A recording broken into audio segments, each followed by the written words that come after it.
Hello everyone. इस video में हम लोग डिस्कस करेंगे कि लॉजिस्टिक रिग्रेशन कैसे एक छोटा सा न्यूरल नेटवर्क नहीं पर न्यूरल नेटवर्क का बेसिक यूनिट यानी कि न्यूरॉन है।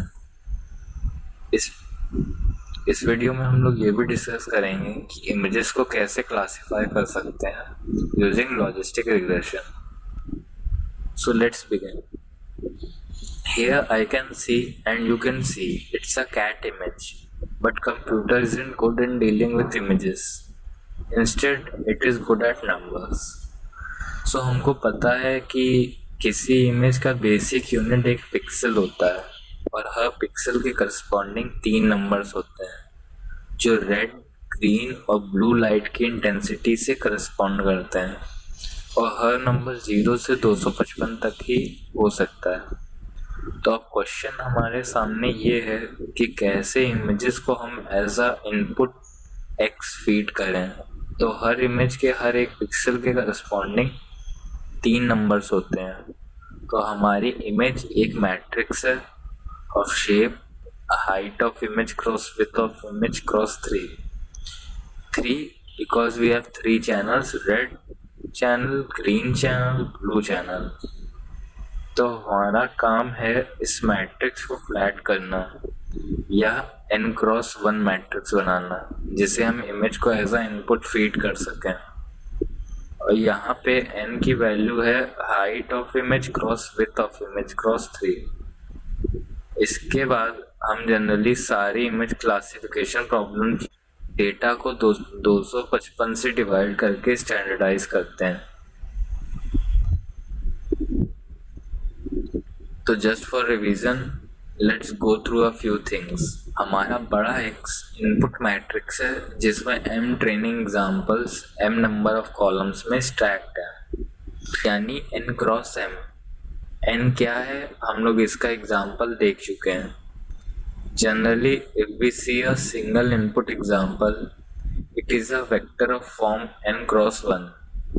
जब सारे एग्जांपल्स को एक मैट्रिक्स में कंबाइन कर देते हैं तो x n×1 मैट्रिक्स बन जाता है। और इसी तरह मैट्रिक्स y ny×1 के शेप में होती है जहाँ पे ny ith example of x के करस्पॉन्डिंग आउटपुट लेवल है। You can see in this image what I mean.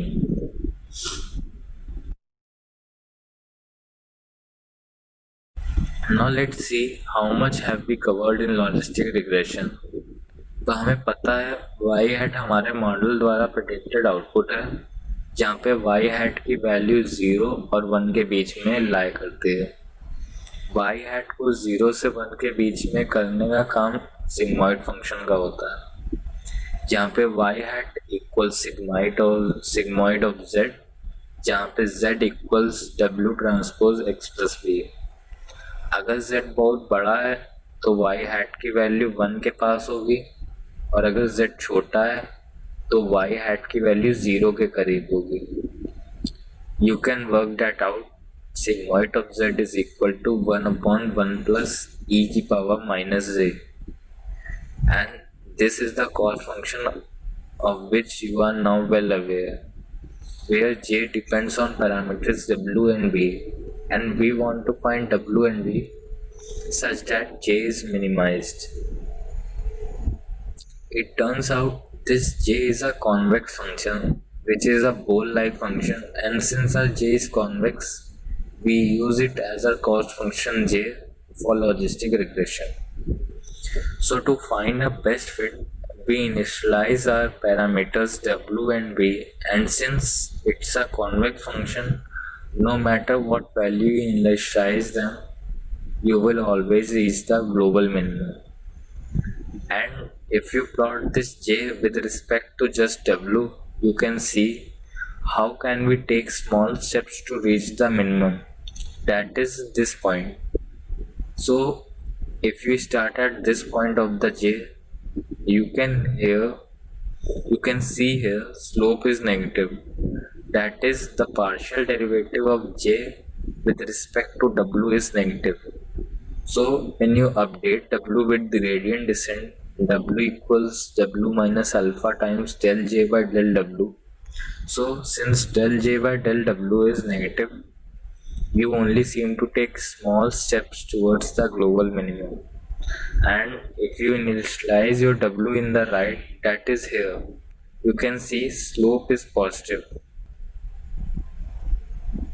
So W equals W minus alpha times del J by del W. And since del J by del W is positive, you only seem to move left and towards the global minimum, because W equals W minus alpha times del J by del W. So you are actually subtracting and moving towards the left. And here are the update rules you might have seen while working with gradient descent, and we just discussed few details a second ago. Now let's discuss general architecture of a simple neuron. So in this picture you can see here we input our image as flattened matrix of shape n cross 1 into a neuron. And here is our neuron where computation occurs in two steps. First we calculate our z, which is capital W times input capital X, where W are our parameters, which are also called weights. And in the second step of computation, you calculate sigmoid of z. Here in logistic regression, where this second step is step of calculating activation. Sigmoid is also an activation function. Here we will not go in detail about activations, but there are more of them: ReLU, TANH, etc. After this second computation, we get our output prediction y hat. Let's work into details how these computations occur in a single neuron. Let's say we have two features x1 and x2. In order to compute z, we will need to input w1, w2 and b2. In addition to the features x1 and x2, these input help in computing this z, which is w1 x1 plus w2 x2 plus b. Then we compute y hat or a, which is sigmoid of z. And then we finally compute loss as a function of a and y. Logistic regression में हम लोग क्या करते हैं, W और B को modify करते हैं जिससे कि लॉस मिनिमाइज कर सकें. और अभी मैंने ये फॉरवर्ड प्रोपगेशन स्टेप्स के बारे में बताया कि कैसे हम लोग लॉस कैलकुलेट करते हैं सिंगल ट्रेनिंग एग्जांपल पर. Now let's talk about backward propagation steps.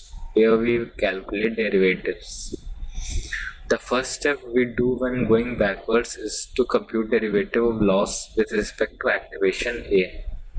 And note that it is a widely accepted notation to denote del J by del A as dA.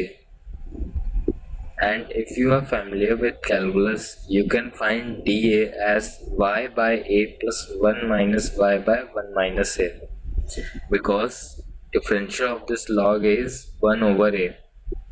Now, after computing this dA, we can then go backwards and find dz as a minus y, which you can calculate using chain rule of differential calculus. Then the final step of computation is to go back to compute derivative with respect to w1 and w2, which would be dw1 and dw2 and db notationally. After getting these dw1, dw2 and db, we can perform our updation steps.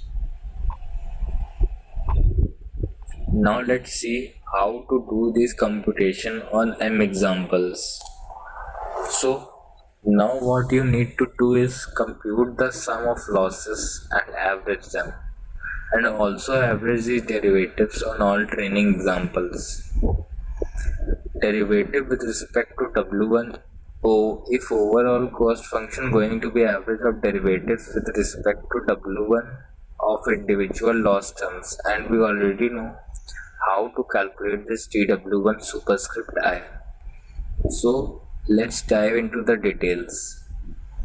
Initialize j equals 0, dw1 equals 0, dw2 equals 0, dv equals 0, what we are going to do is loop over the training set and compute the derivative and loss with respect to each training example, and then add them up, and then average dw1, dw2, db and loss, and then just update the parameters.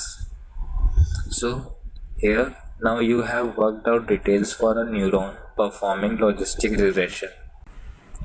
Video के इस section में हम लोग देखेंगे कि आखिर gradient equation को हम लोगों ने स्टेप बाय स्टेप डेराइव कैसे किया है। तो इस सेक्शन को शुरू करने से पहले आपको बेसिक डिफरेंशिएशन फॉर्मूलाज पता होने चाहिए, जैसे कि log x का डिफरेंशिएशन होता है 1/x। अब हम लोग निकालते हैं हमारे सिग्मॉइड z का डिफरेंशिएशन। इसका यूज़ हम लोगों को आएगा del j by del w को डेराइव करते हुए। तो सिग्मॉइड ऑफ z हमारा होता है 1/1 प्लस e की पावर माइनस z। अब अगर हम लोग 1/1 प्लस e की पावर माइनस z को 1/x मानकर डिफ्रेंशिएट करते हैं तो हमारा डिफ्रेंशिएशन आएगा -1/x²। लेकिन यहाँ पर हमारा x है 1 प्लस e की पावर माइनस z, तो हमारा क्या हुआ -1/1 प्लस e की पावर माइनस z का स्क्वायर। अब ये हमारा 1 प्लस e की पावर माइनस z x तो है नहीं, तो इसे भी डिफ्रेंशिएट करेंगे तो हमारा बचेगा 1 का 0 हो जाएगा, e की पावर माइनस z का हो जाएगा e की पावर माइनस z टाइम्स -1। फिर हम लोग जब इसको सॉल्व करेंगे तो हमें मिलेगा e की power minus z upon 1 plus e की पावर माइनस z का स्क्वायर। इसके बाद अगले स्टेप में हम लोग न्यूमरेटर में +1 और -1 करते हैं। इसके बाद हम लोग जब टर्म्स को सेपरेट करेंगे तो हमारे पास बचेगा 1 प्लस e की power minus z upon 1 plus e की पावर माइनस z का whole square -1 upon 1 plus e की पावर माइनस z का होल स्क्वायर। इस फर्स्ट वाले टर्म में आप लोग देख सकते हैं कि 1 प्लस e की पावर माइनस z न्यूमरेटर का डिनोमिनेटर से कट जाएगा। फिर हम लोग 1/1 प्लस e की पावर माइनस z को कॉमन ले लेंगे और अंदर ब्रैकेट में बचेगा 1 - 1/1 प्लस e की पावर माइनस z, यानी कि हमारा जो एंड में एक्सप्रेशन बचेगा वो है sigmoid of z times 1 - sigmoid of z। तो ये डेरिवेशन हमारा यूज़फुल रहेगा आगे के काम के लिए। चलो हम लोग डेरिवेटिव निकालते हैं j का विद रिस्पेक्ट टू w। तो हमारा कॉस्ट फंक्शन j क्या है, हमारा j है -y log sigmoid of w times x plus b -1 - y log times 1 - sigmoid of w x plus b। तो जब इसे हम लोग डिफ्रेंशिएट करेंगे तो y हमारा कांस्टेंट है, तो y को बाहर ले लिया तो हमारे पास अंदर बचा log sigmoid of W X plus B. log x का डिफरेंशिएशन है 1/x, तो हमने किया -y into 1 sigmoid of W X plus B, पर ये x तो था नहीं, तो इसे भी डिफरेंशिएट करेंगे तो हमारे पास बचेगा sigmoid of W X plus B times 1 - sigmoid of W X plus B. और ये कैसे आया अभी हम लोगों ने थोड़ी देर पहले डेराइव किया है कि सिग्मॉइड ऑफ x का डिफरेंशिएशन क्या है आगे। तो इसके बाद हम लोगों का जो सिग्मॉइड ऑफ x तो है नहीं, उसके अंदर w है और हम लोग w के टर्म्स में डिफरेंशिएट कर रहे हैं, तो उसे भी डिफरेंशिएट करना पड़ेगा और हमारे पास बचेगा xj। तो इसके बाद अगले टर्म को हम लोग जब डिफरेंशिएट करेंगे कॉस फंक्शन के, तो हमारे पास बचेगा plus minus of 1 - y times 1/1 - sigmoid of W X plus B, क्योंकि log of 1 - sigmoid W X plus B है और log x का डिफरेंशिएशन 1/x, तो आया हमारा 1/1 - sigmoid of W X plus B. अब ये हमारा टर्म x तो है नहीं, तो इसे भी डिफरेंशिएट किया और हमारे पास आया minus of sigmoid W X plus B, क्योंकि 1 हमारा 0 चला जाएगा, -1 कांस्टेंट, और तो फिर sigmoid of W X plus B को जब डिफरेंशिएट करेंगे तो हमारा बचेगा minus sigmoid W X plus B times 1 - sigmoid W X plus और इसमें भी सिग्मॉइड एक्स के अंदर एक्स तो है नहीं, डब्ल्यू एक्स प्लस बी है, तो डब्ल्यू एक्स प्लस बी और हम डब्ल्यू के टर्म्स में डिफ्रेंशिएट कर रहे हैं, तो इसे भी जब डिफ्रेंशिएट किया डब्ल्यू एक्स प्लस बी को, तो हमारे पास बाहर बचा ब्रैकेट में एक्स जे। एक्स जे इसलिए क्योंकि हम लोग किसी डब्ल्यू सबस्क्रिप्ट जे के टर्म्स में निकाल रहे हैं, तो हमारा एक्स भी सबस्क्रिप्ट जे के टर्म्स में आएगा। आगे जब हम लोग टर्म्स को रीअरेंज करेंगे, जैसे कि आप लोग देख सकते हैं फर्स्ट टर्म में sigmoid of W X plus B cut जाएगा ऊपर वाले sigmoid of W X plus B से, और सेकेंड टर्म में 1 minus sigmoid of W X plus B cut जाएगा ऊपर वाले 1 minus sigmoid W X plus B से। तो जब हम लोग टर्म्स को रीअरेंज करेंगे तो एंड में हमारे पास बचेगा sigmoid of W X plus B minus Y और ब्रैकेट के बाहर X J.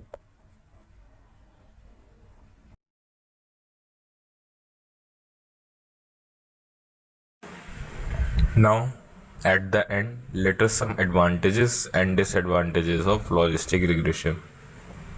First point, logistic regression performs well when the data set is linearly separable. Logistic regression हमारा सबसे अच्छा तभी काम करता है जब हमारा डेटा सेट लीनियरली सेपरेबल हो, वरना वैसे भी अच्छा काम करता है पर हम लोगों को थोड़ा मॉडिफिकेशंस करना पड़ता है। Logistic regression is less prone to overfitting, but it can overfit in high dimensional data sets.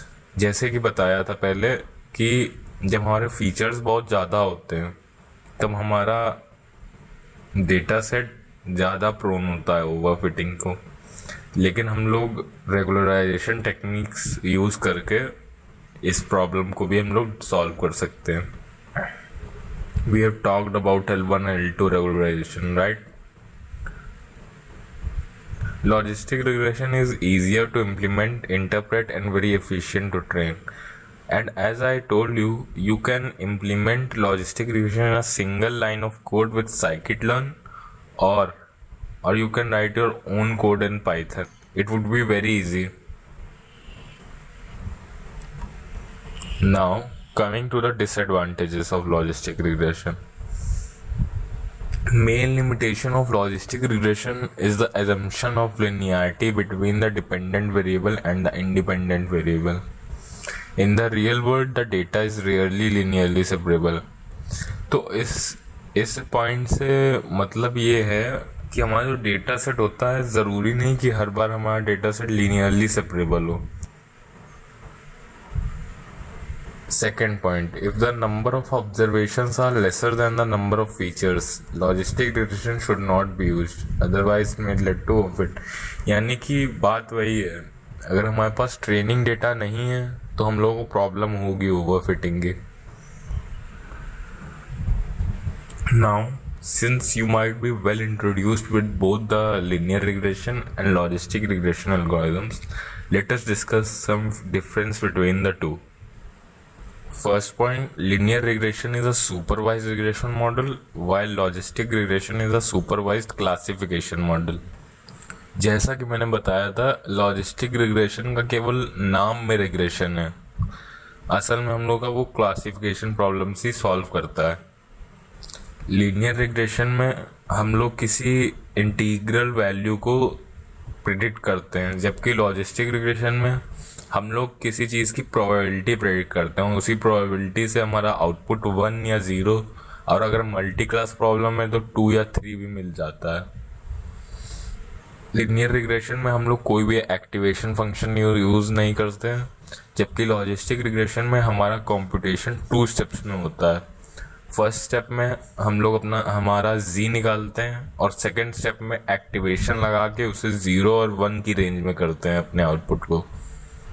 Linear regression में हम लोगों को कोई थ्रेशोल्ड वैल्यू की ज़रूरत नहीं होती है, जबकि लॉजिस्टिक रिग्रेशन में हमें थ्रेशोल्ड वैल्यू चाहिए होती है, जिससे कि हम लोग क्लासीफाई कर पाएँ किसी क्लास में 1 या 0, और अगर ज़्यादा क्लासेस हैं तो 2 या 3 भी।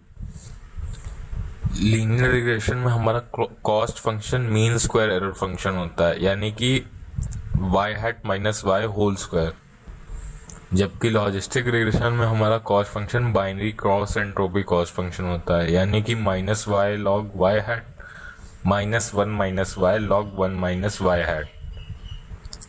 Linear regression is based on least square estimation, while logistic regression is based on maximum likelihood estimation.